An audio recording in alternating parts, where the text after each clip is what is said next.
இதெல்லாம் முதலமைச்சர் போராட்டத்தெல்லாம் பேசுறார். அரசியல் பேசுனா பரவாயில்ல. அதிமுக எதுக்கு தில்லு திராணி தெம்பு கிடையாது ஸ்டாலினுக்கு. நாட்டில் எவ்வளவு பிரச்சனை. ரோம் நகரம் எரிஞ்சிட்டு இருக்கும் போது இந்த மண்ணை பிடில் வாசிட்டு இருக்க மாதிரி நாட்டில் இவ்வளவு பிரச்சனை நடந்துட்டு இதெல்லாம் விட்டுட்டு அவரு கிரிக்கெட்டை பத்தி பேசுறார். அப்புறம் கார்ல போவ கிரிக்கெட்டை பார்த்துட்டு போறார். இப்படிப்பட்ட முதலமைச்சர் வச்சுட்டு தான் நாடு விளங்குமா? நாட்டில் எவ்வளவு பிரச்சனை இருக்குது, தேர்தல் நடக்குது. இந்த தேர்தலில் என்ன செய்வோம், மக்களுக்கு என்ன பிரச்சனை அப்படின்னு தெரிஞ்சு அதுக்கு ஏதாவது செயல்பட்டா ஒரு நல்ல முதலமைச்சர். அதை விட்டுட்டு இவர் கார்ல போயிட்டு இருக்கிறது நம்மோட பத்திரிகையாளர் கூட இருக்கும், அதை படம் பிடிச்சி போடுறாங்க. அதான் நாட்டுக்கு தேவை. இன்னைக்கு சிறுமிக்கு பாதுகாப்பு இல்ல, பெண்களுக்கு பாதுகாப்பு இல்ல, பாட்டியம்மா கூட பாதுகாப்பு. உண்மைதானே? பத்திரிகையிலே ஊடகத்திலே செய்தி வந்துட்டு இருக்குல்ல.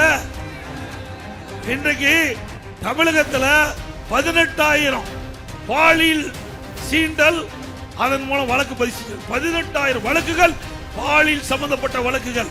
அதுல 2 வயசு குழந்தை கூட இந்த ஆட்சியில காப்பாற்ற முடியல. அப்ப ஸ்டாலின் சொல்றாரு, அப்பா அப்பானா ரொம்ப சந்தோஷமா இருக்குது. அப்பா அப்பா எனக்கு கதறும் போது இந்த ஸ்டாலின் எங்க போன குழந்தை 2 வயசு குழந்தையை இன்றைக்கு கதற பாலில் சீண்டல் ஏற்படுகின்ற பொழுது அப்பா அப்பான்னு இந்த குழந்தை கத்தி இருக்கும்ல, இந்த அப்பாவுக்கு காது கேட்காது. அப்பெல்லாம் திரு கருணாநிதியும் மருமகனும் எப்படி வாஜ்பாய்க்குள்ளா போடுறாரு பாருங்க, எப்படி ஐஸ் வைக்கிறாங்க பாருங்க. திரு உதயநிதி அவர்களே இத பாருங்க, உங்க தாத்தா என்னென்ன வேலை பண்ணாருன்னு. உங்க தாத்தா கூட்டணி வச்சா சரி, நாங்க கூட்டணி வச்சா மதவாத கட்சியா? சிந்திச்சு பாருங்க, எவ்வளவு ஏமாற்று வேலை, எப்படி மக்களை திசை திருப்புறாங்க. அத்தனை சிறுபான்மை மக்களை ஏமாற்றி வாக்குகளை பெறுவதற்கு ஸ்டாலின் நடிக்கிற நாடகம். மத்திய அரசோட அணுகி தமிழ்நாட்டு மக்களுக்கு தேவையான திட்டங்கள் கொடுக்கணும். அதாவது தேர்தல் நடக்க வரைக்கும் போட்டி உண்டு, தேர்தல் நடக்க வரைக்கும் போட்டி உண்டு. தேர்தல் முடிந்த பிறகு ஓட்டு போட்ட மக்களுக்கு நன்மை செய்ய வேணும். அதுதான் உண்மையான கட்சிக்கு அழகு. அப்படி செஞ்சாரா ஸ்டாலின்?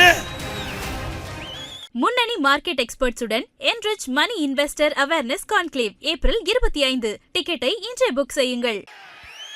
பத்திரிகையாளர்களே, ஊடக நண்பர்களே, அனைவருக்கும் என்னுடைய முதற்கண் நன்றி கலந்த வணக்கம். இப்போ திண்டுக்கல் மாவட்டம், திண்டுக்கல் நகரமே அதிர்ந்து போய்விட்டது.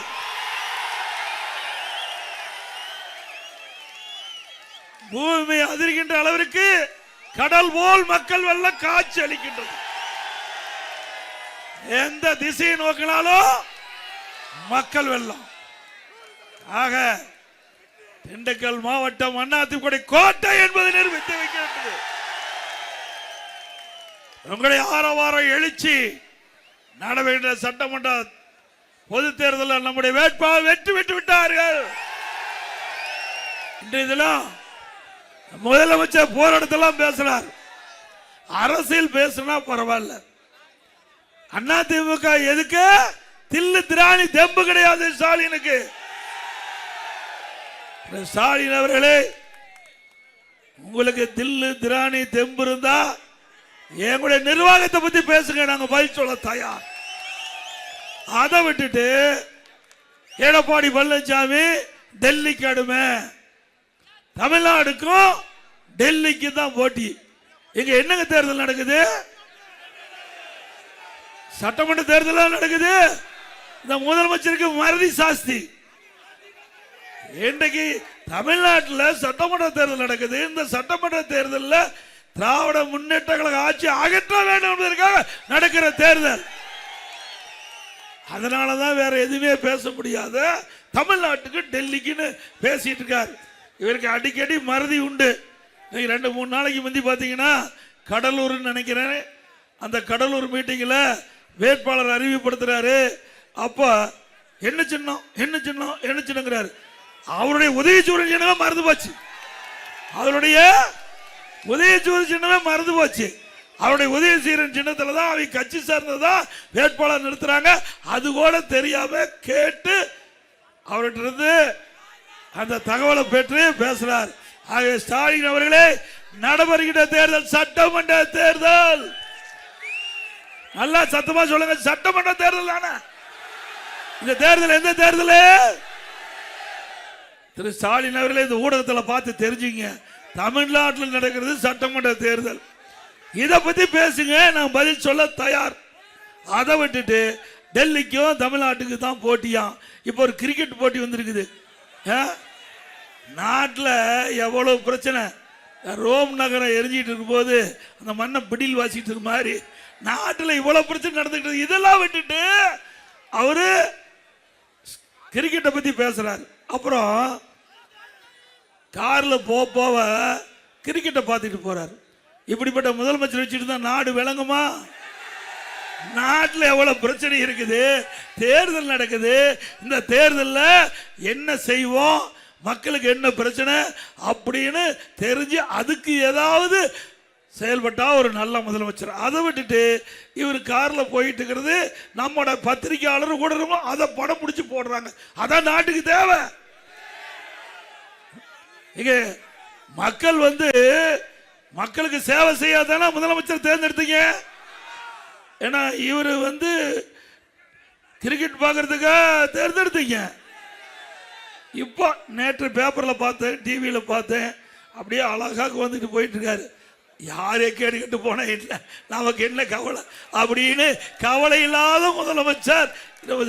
மக்கள் படிக்கிட்ட கஷ்டம், துன்பம், துயரம், வேதனை அதை பத்தி எல்லாம் எல்முனை அளவும் கவலைப்படாத முதலமைச்சர் இன்றைய முதலமைச்சர் ஸ்டாலின். ஏங்க எவ்வளவு இன்னைக்கு நாட்டில் எவ்வளவு பிரச்சனை நடந்துட்டு இருக்குது, அதெல்லாம் இந்த முதலமைச்சருக்கு தெரியாது. ஏன்னா இன்றைக்கு கஷ்டப்பட்டு வந்திருந்தா தாங்க தெரியும். ஒருவன் நான்லாம் இங்கிருந்து இங்க வந்தவன், இங்கே நின்று இங்கே வந்தவன். ஆக கஷ்டம்னா என்னன்னா அனுபவ நீதியாக நாங்கள் உணர்ந்தவர்கள். ஆனா அவெல்லாம் செல்வ செழிப்பில் வாழ்ந்தவர், கஷ்டத்தை பற்றியே உணராதவர், நாட்டு மக்களுக்கு என்ன நாட்டு மக்களுடைய நிலவரம் என்ன தெரியாத ஒரு முதலமைச்சர் இன்றைய முதலமைச்சர் ஸ்டாலின் அவர்கள். அது மட்டும் இல்ல, இன்றைக்கு ஸ்டாலின் ஒன்று சொல்றாரு, எடப்பாடி பழனிசாமி வாய் மூடி இருக்கிறார். பாராளுமன்ற தொகுதி மறுவரையில என்ன தகவல் சொல்றார், அதுக்கு என்ன பதில் கேட்கிறார் ஸ்டாலின் அவர்களே. ஏற்கனவே உள்துறை அமைச்சர் மரியாதைக்குரிய அமித்ஷா அவர்கள் தெளிவுபடுத்தி விட்டார், நாடாளுமன்ற தேர்தலில் மறுவரையில தமிழ்நாடு எந்த விதத்திலும் பாதிக்காது. எந்த விதத்திலும் சொல்லியாச்சுல்ல. ஆனா மத்திய அரசை குறை சொல்ல வேணும். அதுக்காக இதை இப்போ கையில் எடுத்துட்டு பேசிட்டு இருக்கிற முதலமைச்சர் இன்றைய முதலமைச்சர் ஸ்டாலின் அவர்கள். ஏற்கனவே மத்திய அரசாங்கத்தின் சார்பாக மத்திய உள்துறை அமைச்சர் மரியாதைக்குரிய அமித்ஷா அவர்கள் தெளிவாக சொல்லிவிட்டார், நாடாளுமன்ற தேர்தல் பாராளுமன்ற தொகுதி மறுவரையில் தமிழகத்தில் எந்த விதத்திலும் பாதிக்காது பாதிக்காது பாதிக்காது.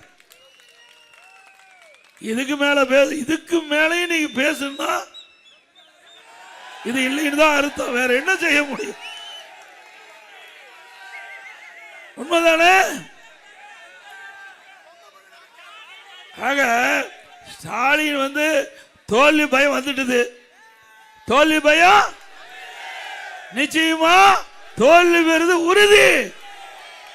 அதனால தோல்வி பயத்துல ஏதோ பேசிட்டு வராரு. ஆனா அத்தனையும் பொய். அப்புறம் எடப்பாடி பழனிசாமி மொழிக் கொள்கையில் என்ன செய்வார்னு நீதாப்பா ஏற்கனவே அந்த காலத்திலேயே யார் கொண்டு வந்தது?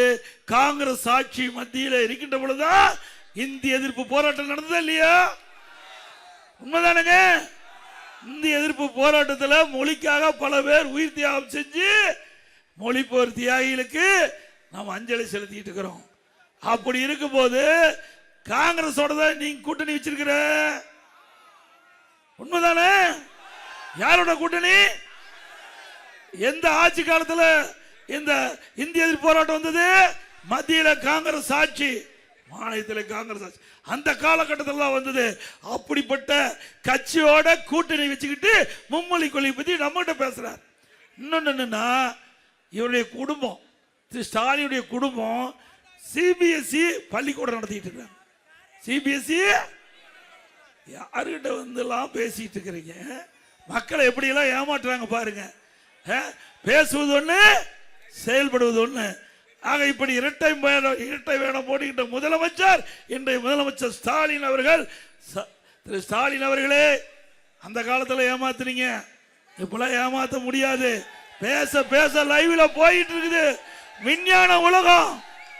விஞ்ஞான உலகத்தில்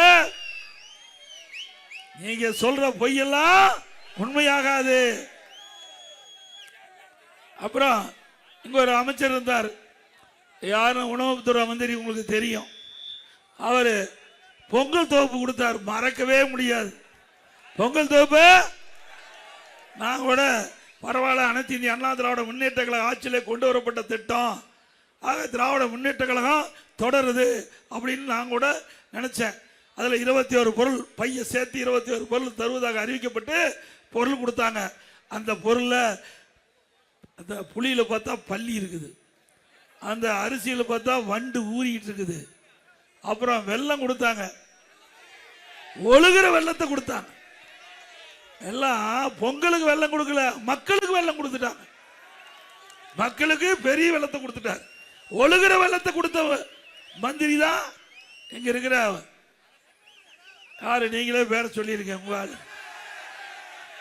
திருவண்ணாமலையில் 2 டன் வெல்லம், 2 டன் வெல்லம், அது வந்து சாப்பிடுவதற்கு உகந்ததல்ல அப்படின்னு அந்த கலெக்டர் நிராகரிச்சிட்டார். அப்படி ஒழுகிற வெள்ளத்தை கொடுத்த ஆட்சி மீண்டும் தேவையா? ஏழைகளுக்கு கொடுக்கின்ற பொருள், ஏழைகளுக்கு கொடுக்கின்ற பொருள், ரேஷன் கடையில் ஏழைகளுக்கு கொடுக்கின்ற பொருள் கூட தரமான பொருளா கொடுக்க முடியாத அரசாங்கம், அதுல ஊழல் செய்கின்ற அரசாங்கம் நாட்டுக்கு தேவையா? இப்ப வந்து கூப்பன் கொடுக்கறாங்களாம். என்ன கூப்பன் 8000 ரூபாய் கூப்பன் கொடுக்கறாங்களாம். ஏன்? அதில் தான் ஊழல் செய்ய முடியும். நாம அதிமுக தேர்தல் அறிக்கையில் நம்முடைய மக்கள் படுகிற கஷ்டத்தை பார்த்து நேரடியா வங்கி கணக்கில் 10000 ரூபாய் கொடுக்கிறோம். வங்கி கணக்கில் நேரடியா 10000 ரூபாய். இவர்கள் என்ன சொல்றாங்க? நம்முடைய அறிவிப்பை பார்த்துட்டு 8000 ரூபாய் கூப்பன் கொடுக்கணும்னு சொன்னா அந்த கூப்பன்ல கமிஷன் கிடைக்கணும். இந்த கூப்பன் திமுக காரன் தான் 100% திமுக ஆட்சிக்கு வர போறதில்ல, 100% வர போறதில்ல.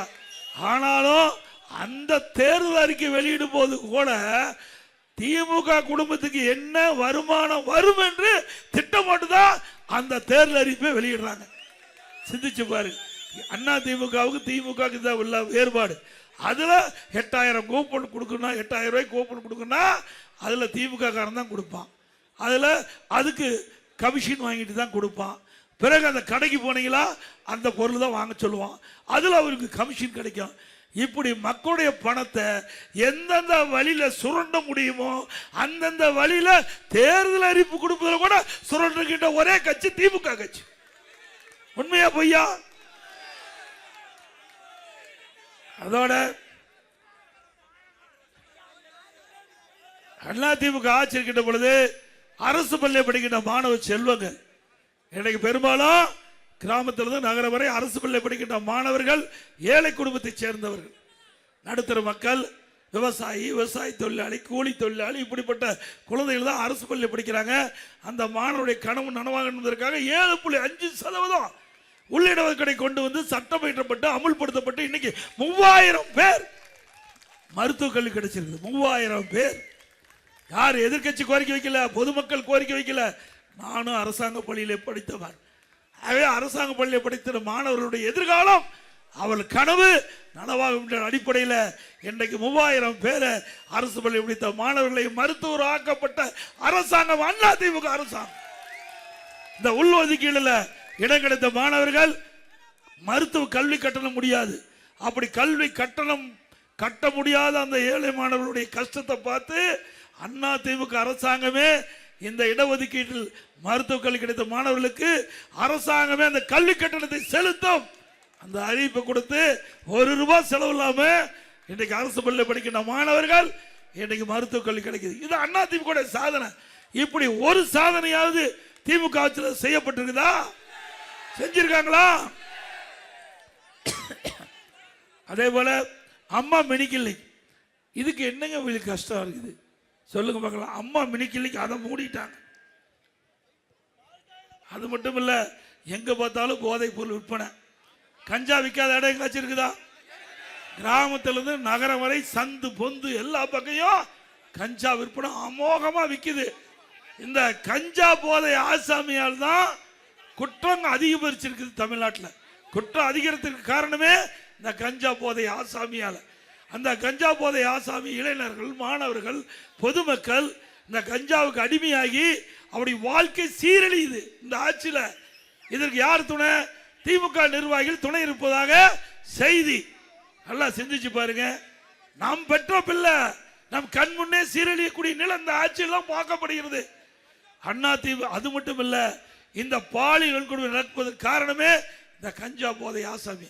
இந்த கஞ்சா போதை ஆசாமியால கொலை, கொல்ல, திருட்டு, வழிப்பறிவு, பாலியல் வன்கொடுமை நடக்காத நாளே இல்லை. இந்த ஆட்சி, இப்படிப்பட்ட ஆட்சி தேவையா?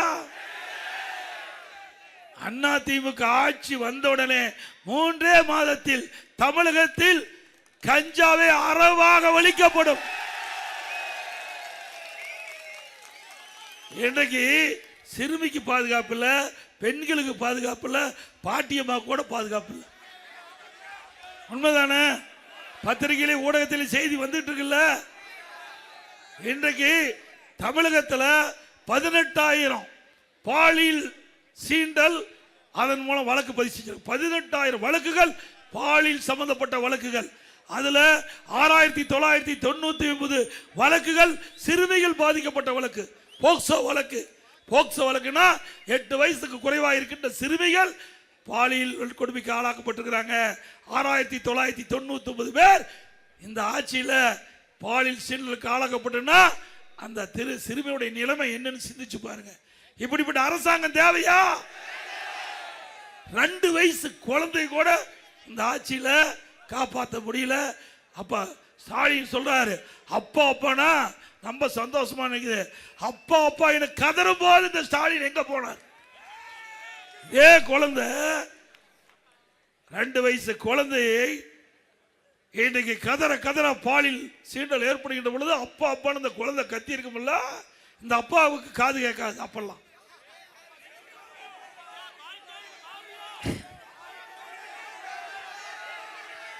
தம்பி அடிக்கடி பால்டே சொன்னா மறுபடி பழைய நிலைக்கே போயிடக்கூடாது.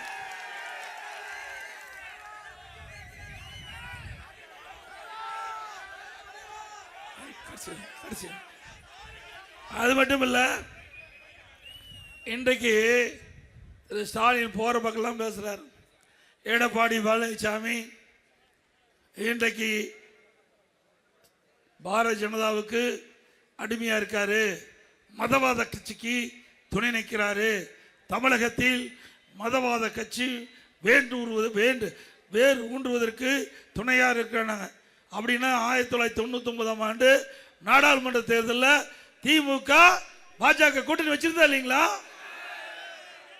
அப்போ திமுக பிஜேபி வெற்றி பெற்று மத்தியில் மரியாதைக்கு மறைந்த வாஜ்பாய் அவர் தலைமையில் ஆட்சி அமைக்கப்பட்டது.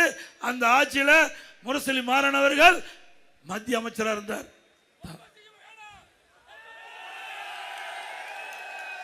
இருந்தார்ல. அப்ப பாரு, திரு கருணாநிதியும் அவர் மருமகனும் எப்படி வாஜ்பாய் குள்ளா போடுறாரு பாருங்க, எப்படி ஐஸ் வைக்கிறாங்க பாருங்க. திரு உதயநிதி அவர்களே, இத பாருங்க, உங்க தாத்தா என்னென்ன வேலை பண்ணாருன்னு. உங்க தாத்தா கூட்டணி வச்சா சரி, நாங்க கூட்டணி வச்சா மதவாத கட்சியா? சரி. அப்புறம் 2001ஆம் ஆண்டு சட்டமன்ற பொது தேர்தல், அதுலயும் திமுக பிஜேபி கூட்டணி வச்சிருந்தது. அப்பெல்லாம் மதவாத கட்சியா தெரியாதா? நாம கூட்டணி வச்சா மதவாத கட்சி, திமுக கூட்டணி வச்சா நல்ல கட்சி. என்னங்க இதுல சிந்திச்சு பாருங்க. எவ்வளவு ஏமாற்று வேலை, எப்படி மக்களை திசை திருப்புறாங்க. அத்தனை சிறுபான்மை மக்களை ஏமாற்றி வாக்குகளை பெறுவதற்கு ஸ்டாலின் நடிக்கிற நாடகம். உண்மைதானே? இல்லன்னு பத்திரிகையில் அப்போ நல்லவர் சொன்னார். இப்போ திரு கருணாநிதி அப்போ மோடி நல்லவர்னு சொல்றார். நாம சொல்லல, அவர் யாரு? நாம சொல்றதுக்கு முந்திய அந்த பேப்பரில் ஏன்னா இதெல்லாம் காட்டினா தான் மக்களுக்கு புரியும், திமுக நிலைமை என்னன்னு தெரியும். அப்போ ஒரு பேட்டியில் சொல்றார் பத்திரிகைக்கு, மோடி நல்லவர், குஜராத்தில் சிறப்பு ஆட்சி செஞ்சவர், திறமையானவர்னு யார் சொல்றா? திரு கருணாநிதி, திரு உதயநிதியினுடைய தாத்தா சொல்றார். கிடைக்கலையா? ஆக அவர்கள் சொன்னா அது சரி, நாம சொன்னா தப்பு. எந்த விதத்தில் நியாயம்? பாருங்க, நரேந்திர மோடி மிகவும் நல்லவர். நரேந்திர மோடி அவர்கள் யார் சர்டிபிகேட் கொடுத்தது? திரு கருணாநிதியே கொடுத்துட்டாரு. அப்பளும் மகனும் வாய் மூடிட்டு இருக்கணும். எப்ப பார்த்தாலும் என்ன சொல்றாரு ஸ்டாலின்? நான் யார் தெரியுமா? முத்துவேல் கருணாநிதியுடைய மகன். அப்பெல்லாம் அவர் சொல்றது நீ கேட்க வேணும்ல? திரு கருணாநிதி அவர் சொன்னது கேட்க வேணும்ல? அவரே குஜராத்தை சிறப்பாக மேம்படுத்தியுள்ளார். நரேந்திர மோடி மிகவும் நல்லவர். கருணாநிதி பரபரப்பு பேட்டி. இவ்வளவும் பேசிவிட்டு நம்ம பத்தி விமர்சனம் செய்வதற்கு இவருக்கு யோக்கியது உண்டா? அது மட்டும் இல்ல, ஸ்டாலின் சொல்றார், மத்தியில் எங்களுக்கு நிதி கொடுக்கல, திட்டம் கொடுக்கலினார். 15 ஆண்டு காலம் மத்தியில் ஆட்சி அதிகாரத்தில் திமுக இருந்ததா இல்லையா? காங்கிரஸ் கட்சியில மத்தியில் அமைச்சரவையில் இடம்பெற்றிருந்தீங்க. பாரதிய ஜனதா கட்சி மத்தியில் ஆண்ட போது அமைச்சரவை இடம்பெற்றிருந்தீங்க. ஐக்கிய குஜராத் அவர் பிரைம் மினிஸ்டர் இருந்த போது மத்தியில் ஆட்சி இருந்தீங்க. மரியாதைக்குரிய தேவகடா அவர்கள் அவர் பிரைம் மினிஸ்டர் இருந்த போது மத்தியில் ஆட்சி அதிகாரத்தில் 15 ஆண்டு காலம் திராவிட முன்னேற்ற கழகம் ஆட்சி அதிகாரத்தில் இருந்தது. அப்பொழுதெல்லாம் தமிழ்நாட்டு மக்களுக்கு, தமிழ்நாட்டு மக்களை பற்றி கவலைப்படாத முதலமைச்சர் இன்றைய முதலமைச்சர் ஸ்டாலின் திரு கருணாநிதி அவர்கள். ஏன் அப்ப திட்டத்தை வாங்கியிருக்கலாம்ல? நீங்க அமைச்சரவையில் இடம்பெற்றிருக்கும் போதே திட்டத்தை வாங்கியிருக்கலாம்ல? அதிகாரம் இருக்கும் போது தானே கிடைக்கும். திட்டமும் வாங்கல, நிதியும் வாங்கல. இப்போ மத்திய அரசாங்கம் கொடுக்கலங்கிறீங்க. மத்திய அரசோட இணக்கமா இருந்தா தேவையான திட்டத்தை வாங்கியிருக்கலாம். நாங்க மத்திய அரசோட இணக்கமா இருந்தோம். மெட்ரோ ரயில் திட்டம் இந்தியாவிலேயே ஒரு திட்டத்துக்கு 63,000 கோடி வாங்கின ஒரே அரசாங்கம் அதிமுக. 11 அரசு மருத்துவக் கல்லூரி உங்க ஊர்ல திண்டுக்கல்ல, இதே திண்டுக்கல் அடிக்கல் நாட்டு 400 கோடி அரசு மருத்துவக் கல்லூரி மருத்துவமனை. இந்தியாவில் எந்த மாநில அரசோ ஒரு வருஷத்துல 11 அரசு மருத்துவக் கல்லூரி மருத்துவமனை கொண்டு வரல, கேட்டு பெறல. வாங்கணும்ல மத்திய அரசாங்கிட்ட. பல தேசிய நெடுஞ்சாலைகள் நீங்க பாருங்க, இதுல இருந்து அற்புதமான சாலை, பொள்ளாச்சி போறது நிறைய சாலைகள், பிரமாதமான சாலைகள் வாங்கணும். விமான நிலையம் திருச்சி விரிவாக்கம், தூத்துக்குடி விமான விரிவாக்கம், துறைமுகம் வஉசி திருமணம் தூத்துக்குடியில் விரிவாக்கம், சென்னை துறைமுகம் விரிவாக்கம், ரயில் பாதைகள் புதிதா வேணும்னு கேட்டோம், அதை கொடுத்தாங்க. நிலம் எடுத்து கொடுக்கல. புதிய ரயில் வேணும்னு கேட்டோம், கொடுத்தோம். கேட்டதெல்லாம் கொடுத்தாங்க. மத்திய அரசாங்கம் அதிமுக ஆட்சி இருக்கும் போது கேட்டதெல்லாம் வாங்கணும். நீங்க எப்ப பார்த்தாலும் எழுத்துக்கிட்டு இருந்தா யார் கொடுப்பா? போய் மத்திய அரசோட அணுகி தமிழ்நாட்டு மக்களுக்கு தேவையான திட்டங்கள் கொடுக்கணும். அதாவது தேர்தல் நடக்க வரைக்கும் போட்டி உண்டு. தேர்தல் நடக்க வரைக்கும் போட்டி உண்டு. தேர்தல் முடிந்த பிறகு ஓட்டு போட்ட மக்களுக்கு நன்மை செய்ய வேணும். அதுதான் உண்மையான கட்சிக்கு அழகு. அப்படி செஞ்சார ஸ்டாலின். எப்ப பார்த்தாலும் நீட்டுங்கிறிய. நீட்டை யாரு கொண்டாந்தது? திராவிட முன்னேற்ற கழகமும் காங்கிரஸ் தான் நீட்டை கொண்டாந்தது. 2010 டிசம்பர் 21 நீட் நோட்டிபிகேஷன் வெளியிட்டது மத்திய காங்கிரசும் திமுக ஆண்ட போது. அப்ப குலாம் நபி ஆசாத் இன்றைக்கு மத்திய சுகாதாரத்துறை அமைச்சர், இணையமைச்சர், திமுக கட்சி சேர்ந்த காந்தி செல்வன் மத்திய சுகாதார இணையமைச்சர். அந்த காலகட்டத்தில் நீட்டை அறிமுகம் செஞ்சீங்க. நீட்டை கொண்டாந்து வீதான். நீட்டை எதுக்கு இருந்தா வீதான். எப்படி டபுள் கேம் பாருங்க. கொண்டு வந்ததோ எதுக்குறதோ எங்க நாங்க நீட்டு விலக்கு பெற வேண்டும், நீட்டுக்கு விதிவிலக்கு பெற வேண்டும் என்று போராடிட்டு இருந்தோம். அம்மா இருக்கும்போது 1 வருஷம் விதிவிலக்கு கொடுத்தாங்க. அதுக்கு பிறகு நாங்கள் போராடிட்டு இருக்கும்போது உச்சநீதிமன்றத்தில் தீர்ப்பு கொடுத்துட்டாங்க. இது தேசிய அளவில் இருக்குது, இந்திய அளவில் இருக்குது. நீட்டை கொடுக்க முடியாதுன்னு நீதிமன்றம் உத்தரவு போட்டாச்சு. நீ உச்சநீதிமன்றம் உத்தரவு போட்ட பிறகு அதை நடைமுறைப்படுத்த முடியுமா? 2021 சட்டமன்ற பொதுத் தேர்தல் போல திராவிட முன்னேற்ற கழக தேர்தல் அறிக்கையில் என்ன சொன்னாங்க? திமுக ஆட்சிக்கு வந்தோன்னா முதல் கையெழுத்து நீட் தேர்வு ரத்து செய்யப்படும். செஞ்சாங்களா? திரு உதயநிதி ஸ்டாலின் அவர் என்ன சொன்னாரு? நீட் விலக்கு பெறுவதற்கு ரகசியம் இருக்குன்னு சொன்னார். இதுவரைக்கும் ரகசியத்தை சொன்னாரா? தங்கபல ரகசியமா இருக்குது. என்ன ரகசியத்தை? ஆனா போன கூட்டத்தொடரில் முதலமைச்சர் ரகசியத்தை சொல்லிட்டார். உச்சநீதிமன்றத்தில் தீர்ப்பு இருந்த காரணத்தினால தமிழ்நாட்டில் நீட்டுக்கு விதிவிலக்கு பெற முடியாது. இதைத்தைய நாங்களும் சொன்னோம். இதைத்தானே நானும் 21 சொன்னோம். 2021 மக்களை ஏமாற்றி கவர்ச்சிகரமாக பேசி பெற்றோர்களை இளைஞர்களை ஏமாற்றி வாக்குகளை பெற்று ஆட்சிக்கு வந்த பிறகு அப்படி அந்தர் பல்ட்டி அடிச்சு இப்போ நீட்டுக்கு விதிவிலக்கு பெற முடியாது. அது யாரு? நீட்டுக்கு எதிராக வாதாடின யாரு? மரியாதைக்கு சிதம்பரத்தினுடைய மனைவி நளினி அம்மா தான் வாதாடுறாங்க. வாதாடிட்டு அந்த அம்மா வெளியில் வந்து பேட்டி கொடுக்குறாங்க. நீட்டுக்கு முற்றுப்புள்ளி வச்சாச்சு. இத்தனையும் செஞ்சது அவர்கள். எங்க மேல பழி சுமத்தி அவதூறு செய்தி வெளியிட்டு அது நியாயமா? சிந்திச்சு பாருங்க. எப்படிலாம் நாட்டு மக்களை ஏமாற்றுகின்ற கட்சி திமுக கட்சி.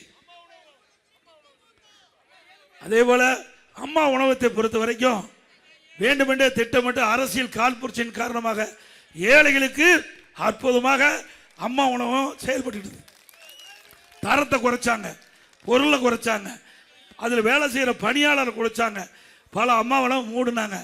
மீண்டும் அண்ணா திமுக ஆட்சி நிச்சயம் உறுதிப்பட வரும். மூடப்பட்ட அம்மா உணவகம் திறக்கப்படும். இப்போ தரமான உணவு கொடுக்கல, தரமான சுவையான உணவு கொடுக்கப்படும். அது மட்டும் இல்ல, அண்ணா திமுக ஆட்சி மலர்ந்த உடனே இந்த அம்மா உணவகம் முதலமைச்சருடைய நேரடி பார்வையிலே இருக்கும். இன்றைக்கு பல பேர் சொல்றாங்க அண்ணா திமுக ஆட்சி வந்தா எப்படி இந்த அறிவிப்பெல்லாம் நிறைவேற்றுவாங்க, கடல்ல இருக்குதுன்னு சொல்றாங்க. அவளுக்கு சொல்லிக் கொள்வதெல்லாம் ஒன்றே ஒன்று, கொரோனா காலம். கொரோனா காலங்க உங்களுக்கு எல்லாமே தெரியும் எப்படிப்பட்ட காலம்னு. ஒரு வருடம் மக்கள் வெளியில் வர முடியல. வர முடிஞ்சுதா? அந்த கொரோனா வைரஸ் காற்றில் எளிதாக பரவி அந்த கொரோனா வைரஸ் பாதிக்கப்பட்டவர்கள் உயிர் நீக்கக்கூடிய அளவிற்கு கொடிய நோய் கொரோனா வைரஸ். அந்த தொற்றை அதிமுக அரசு சரியான முறையில் நடவடிக்கை எடுக்கப்பட்டு கொரோனா வைரஸ் பரவலை தடுத்ததில் இந்தியாவிலே முதல் மாநிலம் தமிழ்நாடு. இந்த ஆட்சியில் மாநகராட்சி, நகராட்சி, பேரூராட்சி எல்லாம் பாருங்க, மின் கட்டணம் 67% உயர்த்திட்டாங்க. கடவரி 150% வரி வச்சாச்சு. வீட்டு வரி 100%, ஆண்டுக்கு 6% கடவரி உயர்வு, வீட்டு வரி உயர்வு, அதே போல குடிநீர் வரி உயர்வு, குப்பைக்கு வரி போட்ட ஒரே அரசாங்கம் திமுக அரசாங்கம். அதோட இஸ்லாமிய பெருமக்கள் அதிகமா இருக்கிறீங்க, சிந்திக்க வேணும். கூட்டணி வேற, கொள்கை வேற. கொள்கை வேற, கூட்டணி வேற. இதையும் ஒன்னா சேர்த்து பார்க்க கூடாது. இன்றைக்கு கூட்டணி என்பது ஒவ்வொரு தேர்தல் வருகின்ற பொழுது வாக்குகள் சிதறாம அதை ஒன்றாக சேர்த்து நிறுத்தப்படுகின்ற வேட்பாளரை வெற்றி பெற செய்து அந்த கட்சி ஆட்சிக்கு வரணும். அதுக்காக கூட்டணி அமைக்கிறாங்க. ஏன் திமுக இருக்கிற கட்சியெல்லாம் அண்ணா திமுக கூட்டணியில் வச்சிருந்தவங்க தான். திமுகவில் யாரெல்லாம் கூட்டணி இருந்தாங்களோ அவரெல்லாம் அண்ணா திமுக கூட்டணியில் இடம்பெற்றவர்கள். அண்ணா திமுக கூட்டணியில் யாரெல்லாம் இடம்பெற்றிருந்தாங்களோ அவரெல்லாம் திமுக கூட்டணியில் இடம்பெற்றது தான். தேர்தல் நேரத்தில் கூட்டணி மாறி மாறி இருப்பது இயல்பு. அப்படிதான் தமிழ்நாட்டில் இருந்திருக்குது. அந்த அடிப்படையில் தான் அண்ணா திமுகவும் பாரதிய ஜனதாவும் இன்னைக்கு கூட்டணி வச்சிருக்குது. இன்றைக்கு கூட்டணி வச்சதுனால அவர் சொல்லுவதெல்லாம் நாங்கள் கேட்போம் அப்படின்னு வேண்டும் என்று திட்டமிட்டு திராவிட முன்னேற்ற கழக தலைவரும் அவருடைய கூட்டணி கட்சி தலைவரும் ஒரு அவதூறு செய்தியை பரப்பிட்டு வராங்க. தயவு செய்து எண்ணி பாருங்க, தமிழ்நாட்டில் 31 ஆண்டு காலம் தமிழகத்தில் ஆண்ட கட்சி அண்ணா திமுக கட்சி. 31 ஆண்டு காலம் ஆட்சி முடிச்சிருக்கு. 31 ஆண்டு காலத்தில் மத சண்டை வந்ததா? ஜாதி சண்டை வந்ததா? கண்ணை இமைகாப்பதை போல தமிழ்நாட்டு மக்களை பாதுகாத்த அரசாங்கம் அதிமுக அரசாங்கம். தமிழ்நாட்டில் எங்கே ஜாதிக்கும் மதத்திற்கும் இடம் கிடையாது. அதிமுக பொறுத்த வரைக்கும் ஜாதிக்கும் மதத்திற்கும் அப்பாற்பட்ட கட்சி அதிமுக கட்சி. ஆனால் சிறுபான்மை மக்கள் வேண்டும் என்று திட்டமிட்டு கவர்ச்சிகரமாக இன்றைய முதலமைச்சர் பேசிக் கொண்டிருக்கின்றார். ஆக நம்ப வேண்டாம். உங்களுக்கு பாதுகாப்பு கொடுக்கின்ற ஒரே கட்சி அதிமுக கட்சி. கண்ணை இமைகாக்கின்றது. அதே போல சிறுபான்மை மக்கள், இஸ்லாமிய பெருமக்கள், கிறிஸ்துவ பெருமக்கள், ஏனைய சிறுபான்மை மக்களை கண்ணை இமைகாப்பதை போல அதிமுக அரசு பாதுகாக்கும் பாதுகாக்கும் பாதுகாக்கும். இதுல சிறுபான்மை மக்களுக்கு நிறைய திட்டங்களை நாங்க கொண்டாந்து நிறைவேற்றிருக்கிறோம். அம்மா இருக்கும்போது 2001ஆம் ஆண்டு இஸ்லாமிய பெருமக்கள் வைத்த கோரிக்கை, புனித ரமலான் மாதத்தில் பள்ளிவாசலுக்கு நோன்பு கஞ்சி தயாரிக்க அரிசி வேணும்னு கேட்டாங்க. 5400 மெட்ரிக் டன் முத கொடுத்த ஒரே அரசாங்கம் அதிமுக அரசாங்கம். இஸ்லாமிய பெருமக்கள் வசிக்கின்ற நாட்டில் கூட கொடுக்கல. அண்ணா இந்தியாவில் முத தமிழ்நாட்டில் தான் அம்மா இந்த நோன்பு கஞ்சி தயாரிக்க அரிசி கொடுத்த அரசு அதிமுக அரசு. நாகூர் தர்கா சந்தனக்கூடு திருவாரூருக்கு தேவைப்படும் சந்தன கட்ட விலையில்லாம நாங்கள் இருக்க வரை கொடுத்துட்டு இருந்தோம். 2018 வரை ஹஜ் புனித பயணம் மேற்கொள்ள இஸ்லாமிய பெருமக்களுக்கு மத்திய அரசு ஆண்டுக்கு 6 கோடி மானியம் கொடுத்தது. திடீரென்று 2019ஆம் ஆண்டு நிறுத்தப்பட்டு விட்டது. இஸ்லாமிய பெருமக்கள் நான் முதலமைச்சர் இருந்த பொழுது கோரிக்கை வைத்தார்கள். அண்ணன் அவர்கள் அமைச்சராக இருக்கும் போது இடத்துல கோரிக்கை வைத்தார்கள். அதன் அடிப்படையிலே அதிமுக அரசாங்கம் மத்திய அரசு ஹஜ் புனித பயணம் மேற்கொள்வதற்கு வழங்கப்பட்ட நிதியை நிறுத்தினாலும் மாநில அரசு வழங்கப்படும் என்று அறிவிப்பு கொடுத்து தொடர்ந்து வழங்கணும். 2021ஆம் ஆண்டு இஸ்லாமிய பெருமக்கள் மீண்டும் என்னை சந்தித்து ஹஜ் புனித பயணம் மேற்கொள்வதற்கு வழங்கப்படுகின்ற நிதியை உயர்த்தி வழங்க வேண்டும் என்று கேட்டாங்க. அதன்படி 6 கோடி கொடுத்ததை 12 கோடி ரூபாயாக உயர்த்தி வழங்கிய அரசாங்கம். ஹஜ் பயணிகள் சென்னையில் தங்கி செல்வதற்கு ஹஜ் எல்லாம் வேணும்னு கேட்டாங்க. 15 கோடி அதிமுக அரசு ஒதுக்கி கொடுத்தது. 2016 முதல் ஹாஜிகளுக்கு மாதந்தோறும் 20,000 ரூபாய் மதிப்புதவி வழங்க திட்டம் துவக்கப்பட்டது. உலமாக்கள் மற்றும் மோதினாளர்களுக்கு ஓய்வூதிய பயனாளிகளுடைய எண்ணிக்கை உயர்த்த வேண்டும் என்று கோரிக்கை வச்சாங்க. 2004 முதல் 2006 600 பேராக உயர்த்தினோம். அவர்களுக்கு வழங்கப்படுகிற ஓய்வூதியம் 750 3000 உயர்த்தி வழங்கணும். உலமாக்களுக்கு புதிய இருசக்கர வாகனம் வாங்க மானியம் கேட்டாங்க. 25,000 ஒரு இருசக்கர வாகனம் வரதுக்கு மானியம் கொடுத்தோம். வகுப்பு வாரியத்திற்கு ஆண்டு நிர்வாக மானியம் மற்றும் பள்ளி வாசல்கள், தர்காக்கள் பழுதுபார்த்தல் மற்றும் புனரமைப்பு பணிகளை மேற்கொள்ள நிதி ஒதுக்கி வழங்கப்பட்டது. இஸ்லாமிய வகுப்பினருக்கு நேரடி நியமன முறையில் நிரப்பப்படாத பணியிடங்களுக்கு முன்கொணர்வு முறையை நீடிக்க அரசாணை வெளியிட்டது அதிமுக ஆட்சி. 2018ஆம் ஆண்டு கஜா புயல் அங்கே நாகப்பட்டினம் மாவட்டத்தில் இருக்கிற நாகூர் தர்கா குளக்கரை இடிஞ்சு போச்சு. நான் நாகப்பட்டினத்தில் போகும்போது இஸ்லாமிய பெருமக்கள் எங்களை கோரிக்கை வச்சாங்க, அங்கே நாகூர் தர்கா குளக்கரையை பாருங்க, அதை சீரமைக்க வேண்டும் சொன்னாங்க. அவருடைய வேண்டுகோளை ஏற்று நேரடியாக போய் நாகூர் தர்கா குளக்கரையை பார்த்து சேதமடைஞ்சிருந்து அதுக்கு 4 கோடி 25 லட்சம் ரூபாய் நிதி ஒதுக்கீடு செஞ்சு குளக்கரையை சரி செஞ்சேன். 2002ஆம் ஆண்டு இந்திய ஜனாதிபதி தேர்தலில் டாக்டர் APJ அப்துல் கலாம் அவர்களுக்கு அதிமுக வாக்களித்து ஜனாதிபதி ஆக்கணும். மேலும் அவருடைய நினைவாக ராமநாதபுரத்தில் அரசு மற்றும் கலைக்கல்லூரியை திறந்தோம். 2017ஆம் ஆண்டு திண்டுக்கல்லில் இந்த நம்முடைய திண்டுக்கல் மாவட்டம் ஹைதர் அலி மற்றும் திப்பு சுல்தான் அவருடைய வாழ்க்கை வரலாறு குறித்து மணிமண்டபம் திறக்கப்பட்டது. கண்ணியமிக்க காயிதே மில்லத் அவர்களுக்கு சென்னையில் மணிமண்டபம் அமைத்தது அதிமுக. இவ்வளவும் செஞ்சது நாம. ஒண்ணுமே செய்யாம மக்களை ஏமாத்தி கவர்ச்சிகரமாக பேசி சிறுபான்மை மக்களை வாக்களை பெறுவதற்காக திரு ஸ்டாலின் அவர்கள் நாடகம் ஆடிக்கொண்டிருக்கின்றார். இஸ்லாமிய பெருமக்களும் கிறிஸ்துவ பெருமக்களும் சிந்திக்க வேண்டும். உங்களுக்கு எப்பொழுதும் பாதுகாப்பாக இருக்கின்ற ஒரே அரசாங்கம் அதிமுக அரசாங்கம். நேரத்திலே